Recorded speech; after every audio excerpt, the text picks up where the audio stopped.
Mayor Duke McCaskill here. We're here in the Aqueduct public housing community in Newport News, Virginia, known unfortunately has a stigma of being a homicide hotspot, but we're on a mission to transform into a harmony hotspot. And we thank God for what we're doing today with PACCT, PACCT, which is Police and Concerned Citizens Together, and a COVID relief, food and groceries. We're distributing close to 200 bags of groceries to the residents here in Aqueduct. And there's a food pandemic going on as well. There's a health, this COVID pandemic. And just the other day in the newspaper, it said that before COVID, there were 850,000 people that were victims of food insecurity. And right here on the peninsula, it was 180. But since COVID, it has skyrocketed. It's escalated that over 1 million people in Virginia are suffering from food insecurity, and the numbers are going up on Aqueduct. But we want to thank God for Officer Golds and my wife here, Reverend Linda Duchess McCaskill. And Officer Golds, just share how we've been working together. I guess I call it strategic alliance.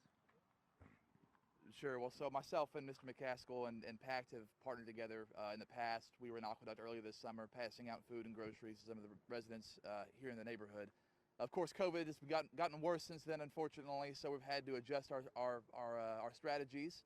And now instead of that, we'll be bringing groceries as close as we can while doing it safely as possible by providing food in the form of grocery bags through all these vehicles that Mr. McCaskill's team has brought over here for us today. So it's been a great and ongoing partnership.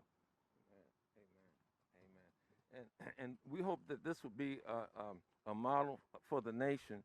And honey, would you just share what you discovered when you were distributing food, when you were making the grocery deliveries?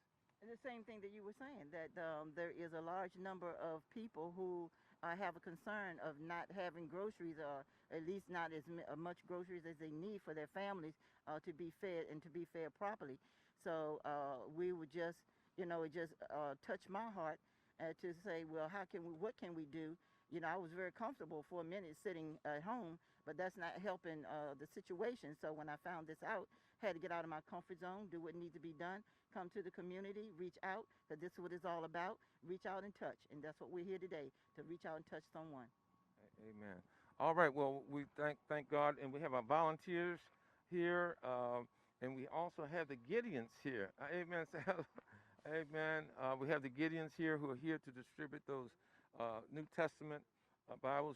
We're giving out physical food, but we need some spiritual food as well. Amen. Thank God for all of our volunteers. And remember, it takes a village with virtuous adults and resources to save our children. And we're on a mission to build bridges of goodwill between police officers and citizens of color so that we can have harmony and unity together. Amen. All right. God bless. Amen. All right.